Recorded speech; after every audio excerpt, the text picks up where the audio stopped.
Welcome, ladies and gentlemen. Today we'll be looking back at one of the most memorable decades that has shaped the modern society that we live in today. Of course, I'm talking about the 80s. The 80s has introduced so much to us. It has introduced the popularity of the computer. It was around the time when the computers even hit the market in the first place. And it was also the time when the cell phone came out. Now I know what you're all thinking. At this point in this generation, we can't pretty much go on without our cell phones. And the one back then is nothing compared to the one you have in your pocket right now. As a matter of fact, this phone couldn't even fit in your pocket, okay? Because back then it was a lot more bulkier, and even though for its size, you may be thinking, oh, the battery must have been bigger. Well, no. As a matter of fact, the battery life of this thing was up to 30 minutes of talk time, and it was pretty much weighing about 2 pounds. Now, compare this to what we have today. It's just amazing to see how this can evolve to something like this. And not only does our modern technology of phones just make phone calls, now it does so much more than that. It's our own camera, it's our calendar, it's our calculator. It's almost like a mini computer in your pocket. As a matter of fact, and for this, it's pretty much just a phone and you just use it to talk, and that's pretty much about it. One of the other inventions that has shaped our American society today was the Nintendo Entertainment System. Back in the 80s, this video game console was almost just as cool as getting your very own PS4 or Xbox One. Now back then, this became one of the most popular and first consoles of its time. One of the reasons was because it was graphically superior to other gaming units, as PS4 is more superior to the Wii. Now back then, purchasing games were a lot more different, and also the physical game itself. Back then, you would have to use a chip that would plug into the console. As of now, we used either discs or we purchased them online, and it just downloads onto the console itself on its own hard drive.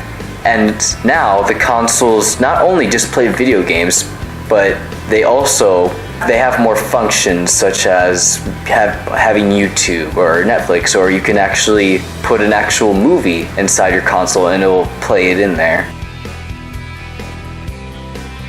The cell phones and video game consoles weren't the only pieces of technology that have completely evolved since its time.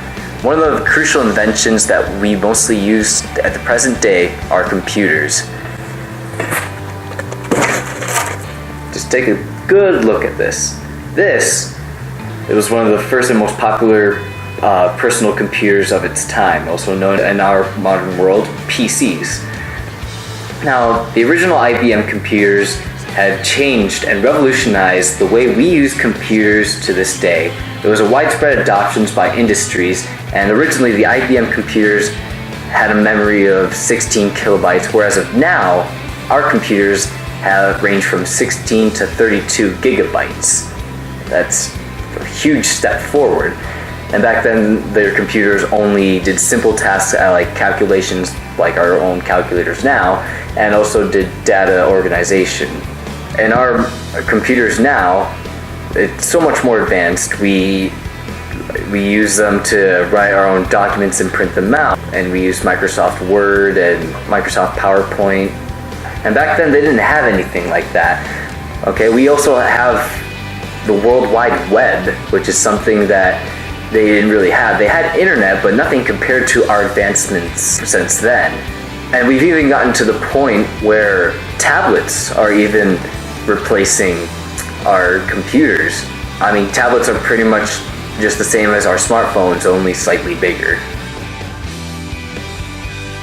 We all love listening to our own music on our phones or iPod with our earbuds in when we relax or run. But obviously, the 80s didn't have such technology yet, so they were stuck with the Walkman, which was one of the first portable music players of its time. Now, Sony designed this portable music device that used audio cassettes or tape players. By now, chances are that most people don't use them because now, instead of cassettes, we download our own music from the internet onto our iPod or our phones. Technological innovations weren't the only thing that shaped American culture in the 80s. They also took people, such as artists, actors, and athletes. While technology from the 80s weren't around anymore, the one thing that did stay alive was their music. Who could forget the classics, such as Prince, Madonna, Whitney Houston, or Michael Jackson?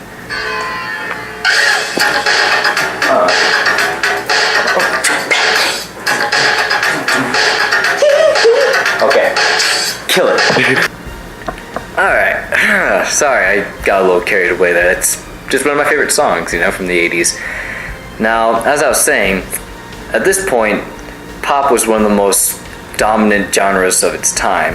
As of now, in our society, hip-hop seems to be the most dominant in this generation. But the 80s classics could never be forgotten. These superstars influenced fashion to the public through their own music. Due to the public interest in the fashion and gossip of celebrities, there has been an increase in the obsession of pop culture. Also, one of the most important aspects of our American culture were movies. One of the greatest movies in history were made during these times, and some that we still even watch till this day. Actors such as Michael J. Fox, who played as Marty McFly in Back to the Future on the big screen. The plot of it was that Marty McFly accidentally travels to the year 1955 and is trapped there and needs to find a way back to his time, which was 1985, and so he needs to get back to the future. There was another actor such as Arnold Schwarzenegger starred in The Terminator, which is a story about a cyborg who was sent back to the year 1984 from 2029 to kill Sarah Connor to prevent the birth of John Connor, who would eventually become the leader of the human resistance during a robotic apocalypse. Or Ralph Macchio, starring in The Karate Kid. The story takes place where he moves into a new neighborhood and gets bullied and beaten until a neighbor named Mr. Miyagi saves him from the bullies by using the arts of karate. He begs Mr. Miyagi to teach him karate, and so he does, and then later he enters a karate tournament and fights the bullies that beat him up in the first place.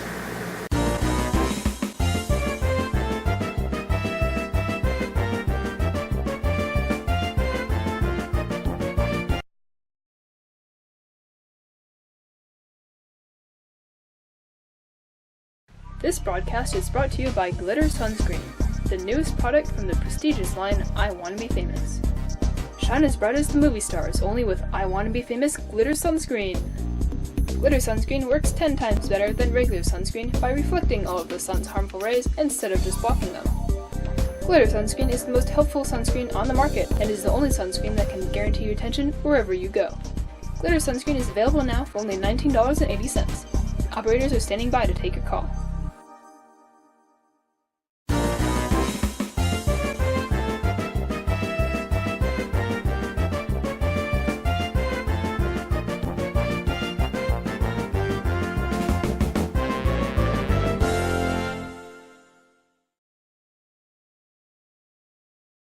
Welcome to the 1980s, where the new age of computers began to shape the world as we knew it, and the byproducts of this technology age even began to affect how we as a society perceived modern fashion. As the age of computers gave way to new media such as cable television offering networks such as MTV, the age of the movie star was born. With MTV rising in popularity, the image was placed in Americans' minds that the hottest looks are the ones they see on TV and are the future of fashion. The trends of celebrities and the fashion depicted in their music videos, which were aired on MTV, began to carve the path of the common American following the fashion trends of celebrities. The 1980s was the era of the blockbuster movies that remain American favorites even today.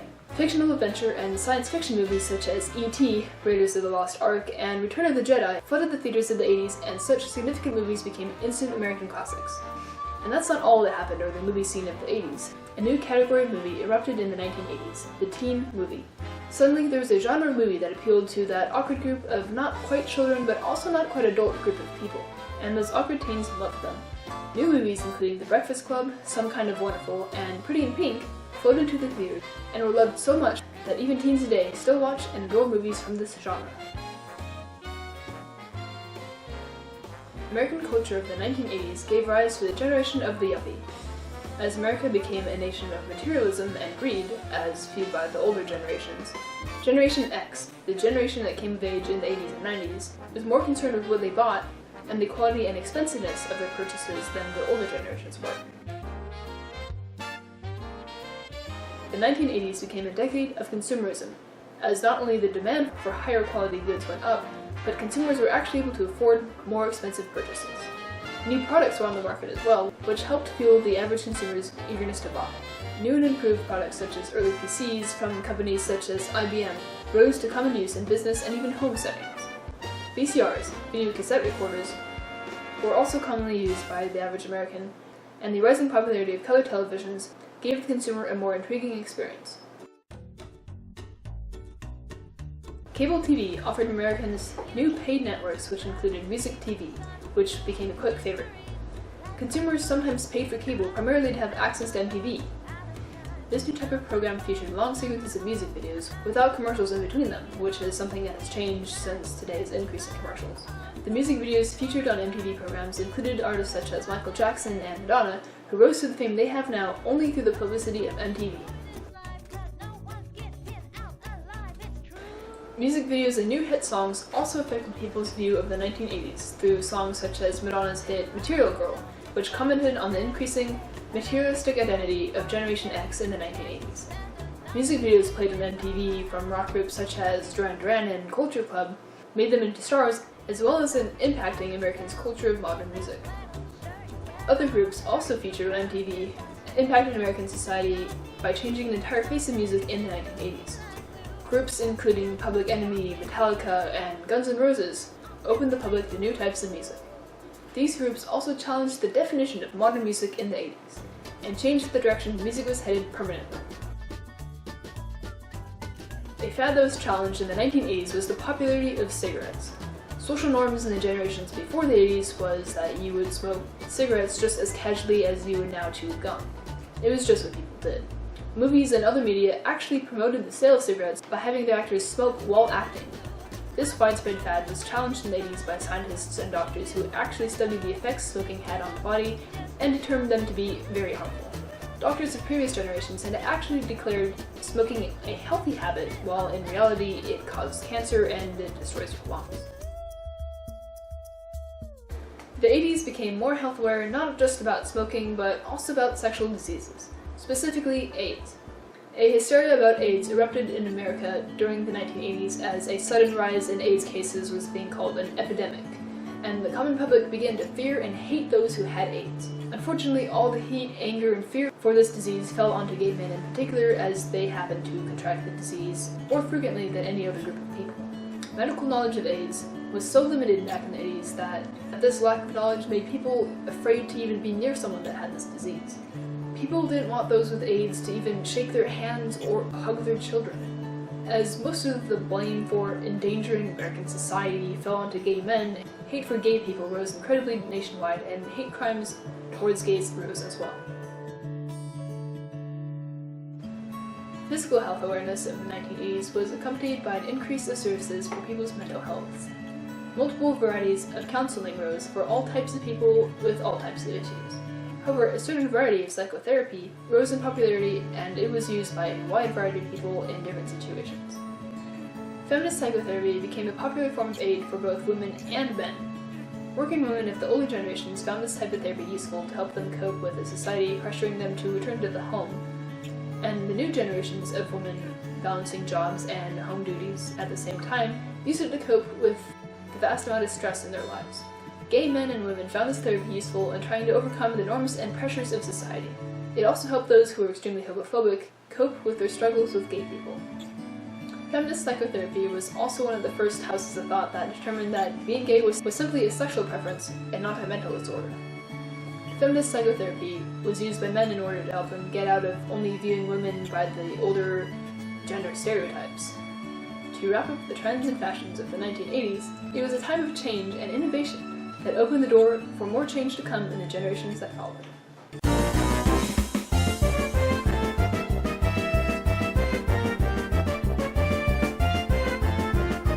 Hello, and I'm Trent. I'm here to tell you about new books and important social groups in our country during the 1980s. But first, let's take a short break. Hey, what do these songs have in common?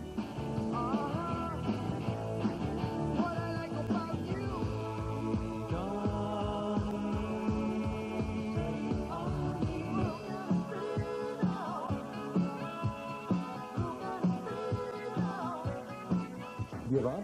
They're all on Totally 80s. Greatest hits from the decade when communism died and music videos were born. 40 awesome songs on 2 CDs or cassettes, including Robert Palmer, Culture Club, Rick Springfield.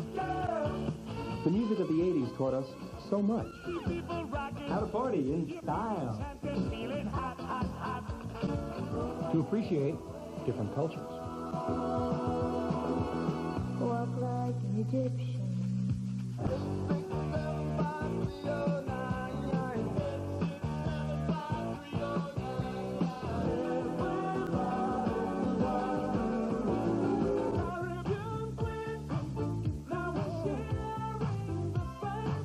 If you went to the store and bought all of these hits on CD, it would cost you over $400. Didn't the 80s teach us about overspending? Be smart. Get Totally 80s. To order, call the number on your screen or send check or money order. 2 CDs, $24.99. 2 cassettes, $19.99. Totally 80s is not sold in any store. Don't wait. Do it now. Wow, those were all great songs that I might just buy one for myself. Now let's move on to what I'm here to talk to you about today. The 1980s was full of amazing music artists and writers, and they helped shape America's culture into what it is today. Some of the famous authors of our decade include Stephen King and Alan Moore. Stephen King wrote books such as Firestarter, which was a science fiction about a father-daughter pair on the run from a government, and Misery, which is a psychological horror book that focuses on the famous writer. Most of his books that would later become popular films. Alan Moore wrote the books The Watchmen, V for Vendetta, and From Hell. The Watchmen is one of his most famous books about a different world that mirrors the 1980s, but it has superheroes. Okay, let's transition from this exciting topic of books and move on to social groups. Social groups of the 1980s were more short-sighted on issues, whereas in the 60s and 70s the groups were fighting for the future or long-term goal. Groups in the 80s included Anti-Nuke and ACT UP. Anti-Nuke is really self-explanatory. It was focused on decreasing the amount of nuclear weapons in the world.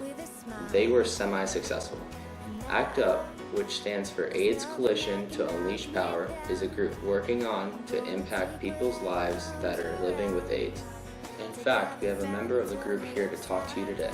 Her name is Gloria Smith, and she was part of the rallies that happened on Wall Street in 1987 and 88.